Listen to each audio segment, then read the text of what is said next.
Good afternoon all of you. I hope you are good and well. आज मैं farmer जो किसान credit card है, किसान क्रेडिट कार्ड के ऊपर आपको ब्रीफ में समझाना चाहूँगा। साथ साथ जो एम्प्लॉय और एम्प्लॉयर के लिए जो पॉलिसीज बनाई गई है, जो इसमें गवर्नमेंट का प्राइवेट सेक्टर में हाथ ना होने के कारण कितना ये दुखदायी सौदा होता है, और फ्यूचर को लेकर कोई ऐसा कैसे कर सकता है, क्योंकि जॉब का सवाल ये नहीं है कि ये नहीं, जॉब में पूरा भविष्य उसका सवाल होता है, पूरा फ्यूचर का सवाल होता है किसी इंसान के ऊपर। तो आप किस तरह ऐसा डिसीजन को ब्रीफ कर सकते हैं। तो किसान क्रेडिट कार्ड का मैं बताना चाहूँगा आपको कि ये 3 लाख तक का बोलते हैं। 7%, मैं ये भी मानता हूँ कि मिलता होगा 3% रिबेशन। उसके बाद न तो इन्होंने 5 लाख तक कोई लिमिट करी, जबकि किसान क्रेडिट कार्ड को 25 लाख तक 0% इंटरेस्ट रेट पर कर देना चाहिए। फर्स्ट एंड सेकंड ये कर देना चाहिए कि जो फार्मिंग सेक्टर है, फार्मिंग सेक्टर में इंस्पेक्शन चार्जेस लगाए जाते हैं। मेरे ने खुद के इतने इंस्पेक्शन में खुद का अपना बैलेंस प्लस पॉइंट में उसमें रखता हूँ, तो इतने सारे इंस्पेक्शन चार्जेस उसमें लगाए गए फार्मिंग में। तो ये कैसे पॉसिबल है कि फार्मिंग में इतना सारा इंस्पेक्शन चार्जेस आप लगा रहे हो। किसानों के ऊपर ये अत्याचार है। अगर बड़े बड़े उद्योगपति को आप एक बार प्रोसेसिंग चार्ज लगाते हो तो चलता है, उनकी अर्निंग ज़्यादा होगी। फार्मिंग सेक्टर में ऑलरेडी लोगों की अर्निंग इतनी कम है, उसके बाद भी आपने इतना चार्ज इसमें ठोक दिया, तो ये कैसे पॉसिबल है। मैं कहना चाहूँगा कि ये बिल्कुल सही नहीं है।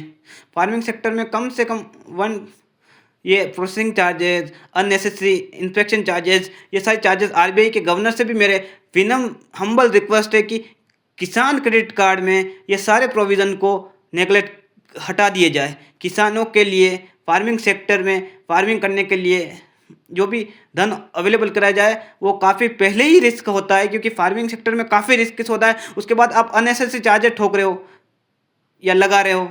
ठोकना गलत हो गया, सॉरी इस मीनिंग के लिए।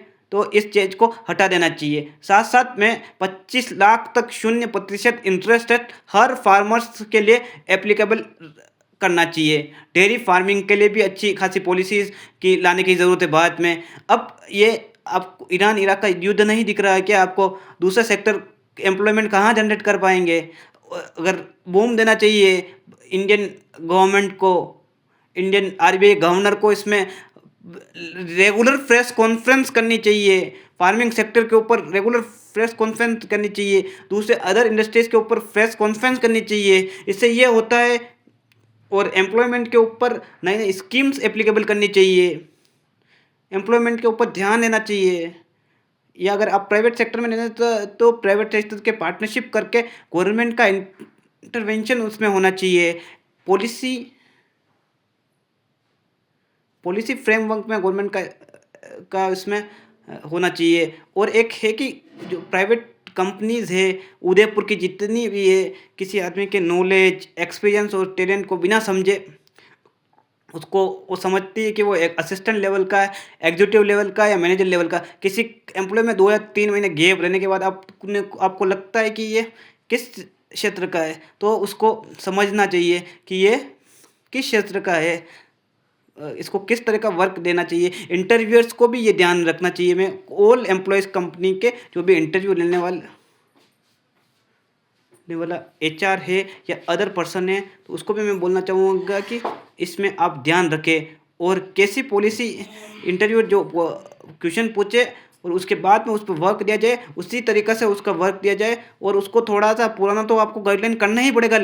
अकाउंटिंग में सबसे ज़्यादा इंपॉर्टेंट होगा लेज़र रिकन्सिलेशन। और पहले पहले जो पर्सन छोड़ के गया उसका हैंडओवर। बाकी दूसरे पर्सन को समझने में उसको काफ़ी टाइम लगता है। ना आप हैंडओवर देते हो, ना लेज़र रिकन्सिलेशन का कोई कॉन्सेप्ट आपने फॉलो कर रखा है उस कंपनी में, ना उसको गलत गलत हेड्स में अकाउंट्स डिस्क्राइब कर रखे हैं। तो काफ़ी ज़्यादा दूसरे एम्प्लॉयज़ को नुकसान होता है। और मैच्योरिटी 25 से 25 ईयर्स तक के एज को इन लोगों को इतना नुकसान नहीं होगा। जो मैच्योरिटी वाले होते हैं या एक्सपीरियंस वाले होते हैं, उसको इस चीज़ का नुकसान होता है। और वो समझने में उसको दिक्कत होती है, और सेटल होने में उस जगह उसको दिक्कत होती है। तो वो एम्प्लॉय उस चीज़ को छोड़ के चला जाता है। ये है प्राइवेट सेक्टर में जो एक्सपीरियंस्ड अकाउंटेंट के में जो ये पॉलिसी लाए हैं। ये भी गवर्नमेंट फ्रेम की जो पॉलिसी दूसरे जो स्किल्ड वर्कर के लिए लानी चाहिए। अच्छी पॉलिसी लानी चाहिए, सभी क्षेत्र को कवर अप करना चाहिए, और अच्छे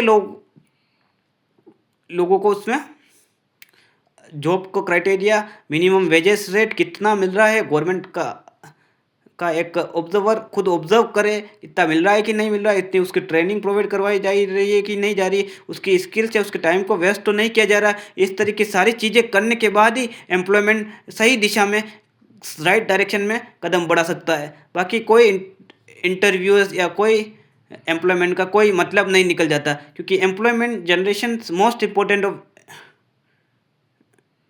of Indian, all Indian middle class families, all lower middle class families, employment first priority employment को देनी चाहिए। सभी परिवार को जो वोटिंग करता है उसको के लिए भी मैं कहना चाहूँगा फर्स्ट प्रायोरिटी एम्प्लॉयमेंट।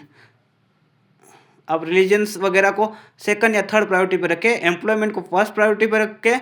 और इंडिया जब एम्प्लॉयबल होगा, सारी यूथ को 70 या 80% पे एम्प्लॉयमेंट, या तो एम्पावर खुद का स्टार्टअप के ऊपर आप बोलते हो स्टार्टअप इतने फेल क्यों हो रहे, स्टार्टअप आपके पास होने चाहिए ना सारे के सारे। अगर ऐसी पॉलिसी आप लगाओगे तो स्टार्टअप पास क्यों नहीं हो रहे, या फिर जॉब का क्राइटेरिया बढ़ाओ, जॉब की को सही तरीके से मैनेज करो।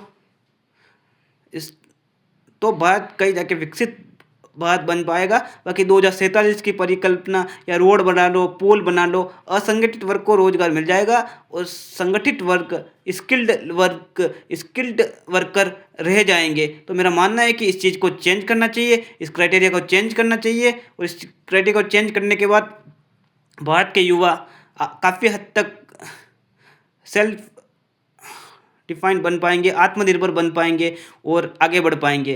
Thank you for listening to me. मेरा वीडियो आपको अच्छा लगे इसे लाइक शेयर सब्सक्राइब कर दीजिएगा।